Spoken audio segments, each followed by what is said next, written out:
बात करने वाले ट्रांसफॉर्मर के बारे में।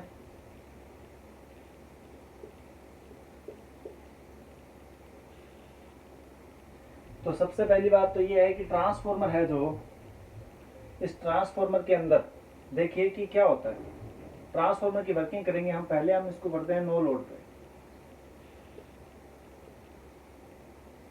जब ट्रांसफॉर्मर में किसी भी प्रकार का लोड नहीं डाला जाता है उस समय की बात करते हैं। ट्रांसफॉर्मर में हमें पता है कि इस तरीके का ट्रांसफॉर्मर होता है।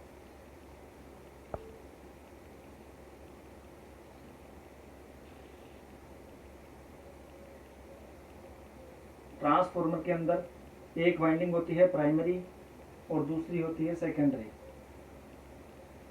प्राइमरी वाइंडिंग को आप लोगों को पता है कि प्राइमरी वाइंडिंग क्या होती है और सेकेंडरी वाइंडिंग क्या होती है। तो प्राइमरी वाइंडिंग फिर भी बता देता हूं मैं आपको कि जो प्राइमरी वाइंडिंग है वो हमेशा किससे कनेक्टेड होती है, सोर्स से। PW primary winding, SW secondary winding. Secondary winding को सदैव हम किससे जोड़ के रखते हैं, लोड से। जो वाइंडिंग लोड से जुड़ी होगी वो हमारी सेकेंडरी वाइंडिंग होगी, जो वाइंडिंग हमारी से सोर्स से जुड़ी होगी वो हमारी प्राइमरी वाइंडिंग होगी। तो जो प्राइमरी वाइंडिंग है वो सोर्स से जुड़ी होती है। अब देखो भाई, सोर्स क्या चीज होती है? सोर्स वो चीज होती है जो वोल्टेज का सोर्स हो, जहां से विद्युत को उत्पादन हो रहा हो।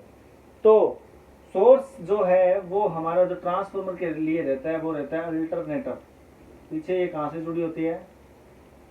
प्राइमरी वाइंडिंग जुड़ी होती है पीछे अल्टरनेटर से। जैसे सूरतगढ़ का थर्मल पावर प्लांट है तो ये वहां से, जब वहां का जो अल्टरनेटर है उससे जुड़ी होती है प्राइमरी वाइंडिंग। अब हम बात करते हैं सेकेंडरी वाइंडिंग की। तो सेकेंडरी वाइंडिंग पे लगाया जाता है लोड।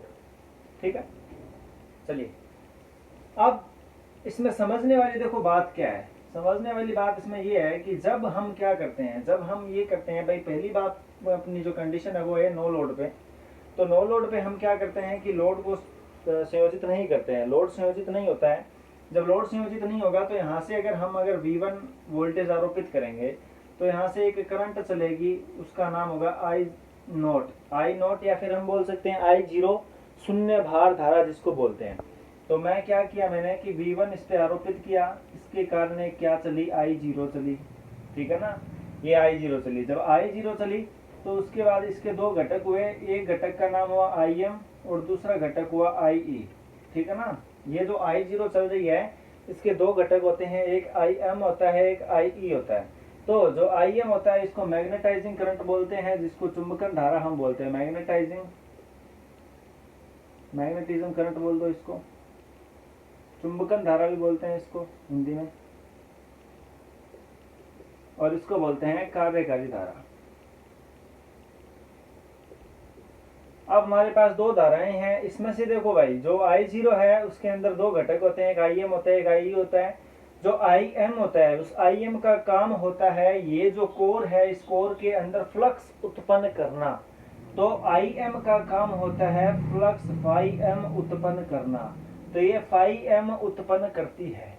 इतना आया समझ में? ये φm उत्पन्न करती है। और जो IE है वो क्या करती है कि जो आयरन लॉसेज हुए हैं उनकी भरपाई करती है। जो आयरन लॉसेज हुए हैं उनकी क्या करती है, भरपाई करती है। क्योंकि हमें पता है कि जब सेकेंडरी पे कोई लोड नहीं है तो ओनली कौन से जो है वो कौन से होंगे, आयरन लॉसेज होते हैं। क्योंकि करंट नहीं चलेगा सेकेंडरी के अंदर तो कॉपर जो लॉस है उसको हम नगण्य मान सकते हैं। तो जो IE है वो आयरन लॉसेस की क्या करेगी, भरपाई करेगी। जो IE है वो प्योर रेजिस्टिव की भांति काम करती है। प्योर रेजिस्टिव का मतलब शुद्ध प्रतिरोधी की भांति कार्य करती है, शुद्ध प्रतिरोधी की भांति कार्य करती है। तो ये जो करंट होगी ये तो इस जो सोर्स वोल्टेज होती है इसके क्या होती है, इन फेज होती है। जबकि ये होती है, ये इंडक्टिव सर्किट की भांति काम करती है IM।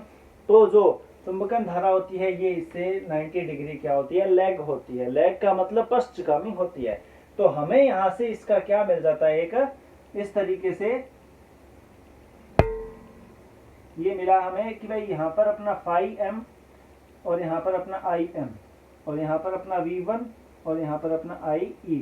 तो देखो ये जब रजिस्टिव था तो वोल्टेज की इन फेज होगी, तो IE मैंने वोल्टेज के इन फेज रखा और IM को मैंने 90 डिग्री पश्चगामी रखा। किससे, वोल्टेज से। तो पश्चगामी और अग्रगामी का पता लगाने के लिए हमने पढ़ा है कि हम जब अग्रगामी किसी चीज को दिखाते हैं तो इसको एंटी क्लॉक घुमाते हैं। जब एंटी क्लॉक के अंदर अपना क्या आ रहा है, V1 एंटी क्लॉक के अंदर आगे आ रहा है, तो V1 आगे होगा इस IM से, और कितना आगे होगा, 90 डिग्री आगे होगा। ठीक है ना, ये आया समझ में। और देखो फाइम के IM क्यों इन फेज है, क्योंकि फाइम किसके कारण उत्पन्न हुआ, IM के कारण। तो जब IM के कारण उत्पन्न हुआ तो फाइम के क्या रहेगा, इन फेज रहेगा। ठीक है, इतना हुआ। इसके बाद हम बात करते हैं, देखो मैंने V1 आरोपित किया, तो इससे एक करंट चली I0, उसके दो घटक थे, एक IM था और एक IE था, और IM के कारण एक क्या उत्पन्न हुआ, फाइम उत्पन्न हुआ। ठीक है ना, फाइम उत्पन्न हुआ, तो फाइम की जो दिशा है चलने की वो ये रहेगी क्लॉकवाइज। क्लॉकवाइज फाइम चल रहा है अपने, ये यहाँ पर कौन है, फाइम है। जब ये फाइम है, ये दोनों इस वाइंडिंगों से क्या करेगा, लिंक करेगा, तो यहाँ पर एक तो उत्पन्न होगा E1 और एक उत्पन्न होगा E2। तो फाइम में क्या करता है, E1 व E2 उत्पन्न करता है। अब जो कि यहाँ पर अपने पास लोड नहीं है, तो हमें पता है कि भाई यहाँ पर लोड नहीं है, तो यहाँ पर किसी प्रकार का ना तो V2 ना तो पोटेंशियल डिफरेंस होगा, और ना ही हमारा क्या होगा, कोई धारा चलेगी। EMF तो होगा पर V2 नहीं होगा और I2 नहीं होगा। आया इतना समझ में, ठीक है, आगे चलते हैं। तो अब देखिए, अगर मुझे टोटल करंट निकालनी है तो मुझे क्या करना पड़ेगा, इस तरीके से टोटल करंट निकालने के लिए मेरी जो प्रभावी करंट है IT वो इस जगह होगी। तो IT निकालने के लिए हमें पता है कि किस तरीके से निकालते हैं, इसका स्क्वायर करते हैं, इसका स्क्वायर करते हैं, इसका स्क्वायर करते हैं, और जब इसका स्क्वायर हटाएंगे तो यहाँ पर क्या लग जाएगा, रूट लग जाएगा। तो इस तरीके से अपने पास आ जाएगा ये। तो ये टोटल हमारी क्या होगी, करंट IT। ओके, अब देखो कि ये जो E1 और E2 जो उत्पन्न हुआ है, ये क्या करते हैं, इस V1 का विरोध करते हैं, क्योंकि लेंज के नियमानुसार जिससे उत्पत्ति हुई उसी का क्या शुरू कर देते हैं, ये विरोध करना शुरू कर देते हैं। जब विरोध करना शुरू कर देते हैं तो हमें आज एक बात का पता लगने वाला है कि यदि अगर ट्रांसफार्मर को हम DC दे दें तो क्या होगा। यदि ट्रांसफार्मर को DC दे दी जाए तो उस पर क्या इफेक्ट पड़ेगा। तो यहाँ पर जब मैं DC दूंगा तो मुझे पता है कि इसमें क्या नहीं होगा भाई, पारस्परिक प्रेरण नहीं होगा। हाँ, ये बात भी है कि भाई AC जब देते हैं तो इसमें क्या होता है, एक पारस्परिक प्रेरण होता है, अन्योन्य प्रेरण होता है, सह प्रेरण जिसको हम बोलते हैं। तो ये म्यूचुअल इंडक्शन के सिद्धांत पे काम करता है, और फैराडे का विद्युत चुंबकीय प्रेरण के सिद्धांत पर ही इसको बोला जाता है कि उस पर काम करता है। तो जब DC देंगे तो DC में हमें पता है कि भाई DC की फ्रीक्वेंसी कितनी है, 0 है। तो DC की फ्रीक्वेंसी 0 है, तो इसमें किसी भी प्रकार का म्यूचुअल इंडक्शन विद्यमान नहीं होगा। तो म्यूचुअल इंडक्शन ही नहीं होगा तो यहाँ पर किसी प्रकार का E1 उत्पन्न नहीं होगा। अभी मैं मान लेता हूँ कि यहाँ पर मैंने 240 वोल्ट दिया और यहाँ पर ये 200 वोल्ट पैदा हो गया। ठीक है ना, हाँ, ये E1 और E2 मान लो 200 वोल्ट पैदा हुआ, तो 240 में से 200 चले गए, 240 में से 200 जाएंगे तो कितने बचेंगे, अपने पास 40 बचेंगे। ये 40 वोल्ट ही प्रभावी होगा, तो इसके कारण करंट भी क्या चलेगी, कम चलेगी। अब अगर हम इसको DC दे दें तो इसके कारण E1 क्या उत्पन्न होगा, 0 उत्पन्न होगा। E1 उत्पन्न नहीं होगा, तो 240 में से 0 गया, तो हमारे पास 240 वोल्ट ही प्रभावी होगा। तो 240 वोल्ट ज्यादा प्रभावी है, ये 40 वोल्ट कम है। तो 240 वोल्ट के कारण क्या होगा कि जो हमारी 240 वोल्ट के कारण जो वाइंडिंग है, प्राइमरी वाइंडिंग, वो क्या हो जाएगी, जल जाएगी। ठीक है ना, तो DC पे इस कारण जल जाता है। और DC पे क्या होता है, हमें पता है XL बराबर क्या होता है, 2πfL होता है। तो ये 0 हुआ तो ये टर्म्स भी 0 होगी, तो XL हमें क्या मिला, 0 मिला। तो जो प्रभावी प्रतिरोध है वो भी ओनली R के कारण रह जाता है, जो प्रभावी प्रतिबाधा है वो R के कारण, क्योंकि R² प्लस XL की स्क्वायर इस तरीके से अपने Z निकालते हैं। तो जब ये 0 हो जाएगा तो ओनली प्रतिबाधा किसके कारण रह जाएगी, R के कारण रह जाएगी। तो इस कारण भी क्या होता है, ये जल जाता है। अब थोड़ा सा यहाँ बात करेंगे हम कि यहाँ पर जो E1 और E2 होएगा वो क्या होएंगे, इस तरीके से होंगे E1 और E2। E1 व E2 किसका विरोध करेंगे, इस V1 का विरोध करेंगे, इसलिए इससे कितना डिग्री होते हैं, 180 डिग्री पश्चिमगामी होते हैं। और इस IM से ये कितने होते हैं, 90 डिग्री पश्चिमगामी होते हैं। ठीक है ना।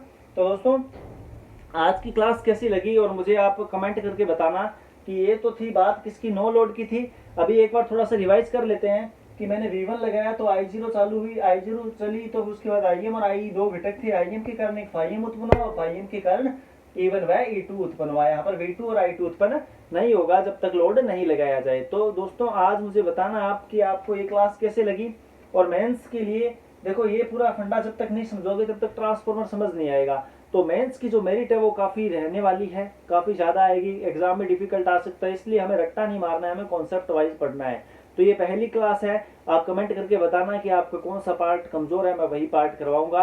नेक्स्ट जो अपनी क्लास है वो ट्रांसफार्मर की हम लेकर आएंगे ऑन लोड। तो ऑन लोड में बताएंगे ट्रांसफार्मर कैसे वर्क करता है। जैसे ये ऑफ लोड था, बिना लोड के था, तो बिना लोड तो इतना ज़्यादा मुश्किल नहीं है, और ऑन लोड इससे क्या होता है थोड़ा मुश्किल हो जाता है, उसमें 3 फ्लक्स चलने लगते हैं, तो वो हम नेक्स्ट क्लास के अंदर बात करेंगे। धन्यवाद।